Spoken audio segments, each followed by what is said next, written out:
Okay, hello and welcome again. Today we are going to go through lesson 1.06 Worlds Meet. So this is now the European world meeting up with the civilizations that are already existing on the North American continent. So let's read the introduction and then go through the lesson. In the 15th century, Europeans launched an age of exploration. Their efforts forced the interaction of Europeans and Native Americans who decades earlier had known nothing of each other's existence.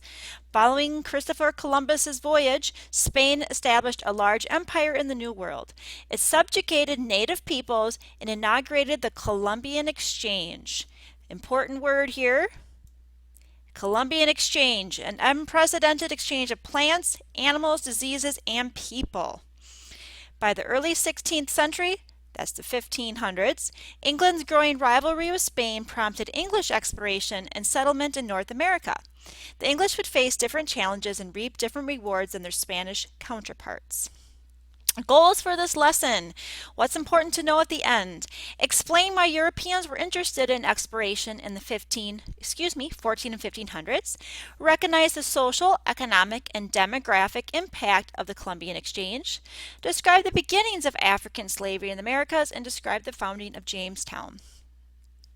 Now we can go to lesson resources and pull up the reading guide and the associated lesson answer key. And this is going to give us a nice summary of the information that we will really need to hone in on for today's lesson. Okay, so we're going to get back to this in a second. I'm going to go back to the lesson. And we're just going to quickly go through the chapter highlights here. We're not going to read all of them. I'm just going to quickly summarize them, and then we'll go back to that lesson answer key summary sheet that I just showed you a second ago. Okay, so it's important to know the European Renaissance. The 1400s were taking place, and that was a rebirth of culture and technology for that time. And that was really led by the development of the printing press, which allowed books to be circulated in larger numbers throughout Europe and elsewhere. That led to the Renaissance, led to an age of exploration. This is Pickles, by the way. Everybody say hi to my cat Pickles. You'll probably see him a lot in these videos. And the age of exploration leading them to find better routes for trade. Here's a short summary about the African trading kingdoms and some of the highlights from there. And then we have Christopher Columbus, who was a man from Italy, but worked with Spain, King Ferdinand and Queen Isabella, to give him 3 ships, the Nina, Pinta, and Santa Maria, to navigate to find a new trade route to Asia. But instead, he ended up finding the New World, the colonies, even though he didn't realize it at the time.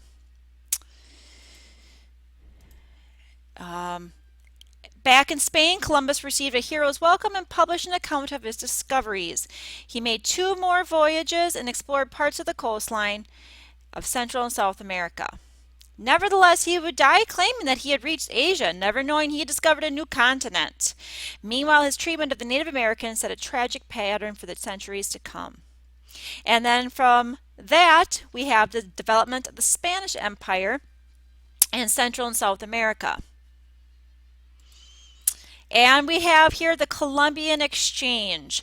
And this is important to remember, so focusing on this. The Spanish Empire started what today's historians call the Columbian Exchange, named after, of course, Christopher Columbus. And it's an unprecedented exchange of people, plants, animals, and diseases between the eastern and western hemispheres. The Spanish brought with them domesticated animals never seen in the Americas: pigs, cattle, chickens, sheep, and goats. They brought horses, which had lived in the Americas in prehistoric times but then vanished. They also introduced wheat, grapes, and olives to their American colonies and sent back to Europe many plants cultivated by the Indians, including corn, also called maize, potatoes, and tomatoes. Europeans also brought with them to the New World a number of lethal diseases, including measles and smallpox, which the Indians had no immunity. So the Columbian Exchange Okay, that's just a little side note. I thought that maybe had something about the Columbian Exchange there. But the Columbian Exchange, it's goods that were in one area and they were introducing them, taking them back to another area. And the things that were traded were like animals, um, crops, and then of course the diseases, which was very detrimental to the Native Americans in North America. Spanish ventures in North America, and it just talks about some of the early explorations there into Florida, looking for the fountain of youth, and then of course looking for gold, which would never pan out very well for them. More about the exploration, and then here African slavery comes to the Americas. That was one of the goals for this lesson, and that's why we need to focus in on that. The Spanish and Portuguese rulers of Central and South America faced a severe labor shortage. European colonists had come to America to find adventure and get rich, not to labor in mine and fields. They solved the labor problem by forcing the native people to work for them. But as millions of them died, hundreds of thousands, I guess I shouldn't, well, it probably was up to millions. As millions or hundreds, thousands of them died, they had to look elsewhere for supply of labor. They found it in Africa. By the early 1500s, the Spanish began importing African slaves to their colonies in the Caribbean by buying them from the Portuguese. Later, the Portuguese began transporting vast numbers of slaves to their own colony of Brazil, where the major cash crop was sugar. And it just talks about some of the life of slaves in the sugar plantation. England joins the race for the colonies. So we talked a lot about Spanish and Portuguese exploration, but how did Great Britain get involved? And that was challenged by the rising power of England under Queen Elizabeth I. They only believe that Sir Walter Raleigh here, that was go back. One of the favorites of Queen Elizabeth was Sir Walter Raleigh, and he believed that England could only become a great European power if it challenged the Spanish and Portuguese monopoly over New World trade. So that's why they started focusing in on the North American continent. Raleigh sent about 100 men back to Roanoke to found his colonies, but the rumors that Virginia, like Mexico, was full of silver and gold were proven false. And it talks about the lost colony of Roanoke. They went back to check on them. They had all mysteriously vanished. Rough start at Jamestown. After the lost colony at Roanoke, another development, a group of investors called the Virginia Company received a charter to here they receive a charter to start a area, set of colonies up in America. Stockholders in the company received land in exchange for their investment. Thus began a new pattern for English settlement in the New World, colonies founded and managed by groups of private individuals with the consent and encouragement of the English government. Okay, so here in Jamestown, all adventurers were looking for gold or silver. Some were gentlemen, unaccustomed to physical labor. Most lacked knowledge of farming and hunting, so they struggled to feed themselves.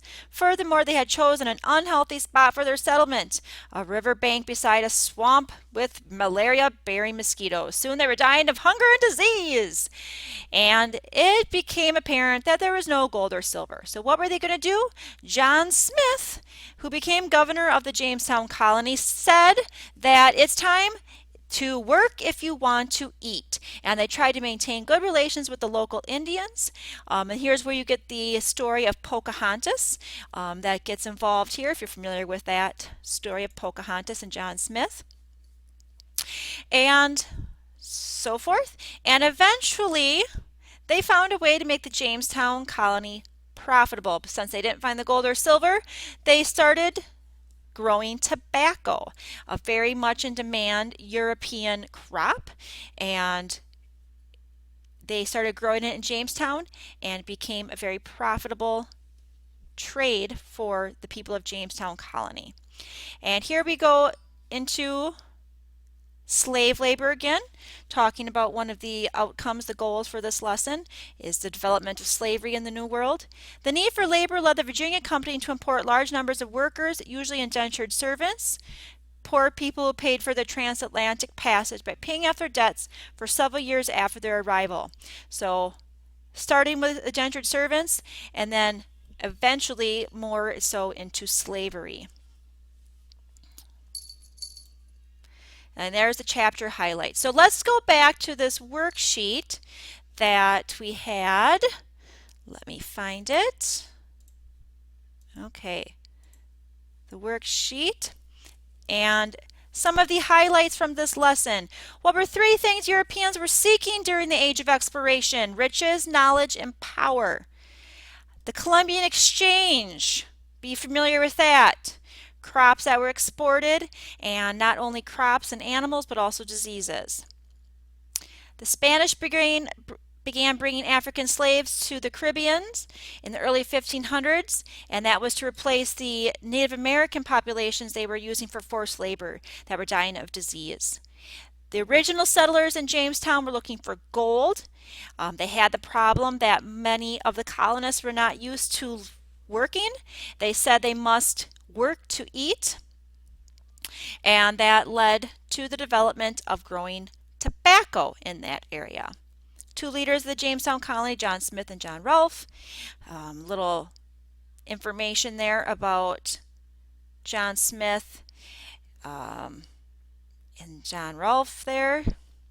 And that was the end of the high points of that lesson. So that concludes lesson 1.06, which was the world's meat lesson.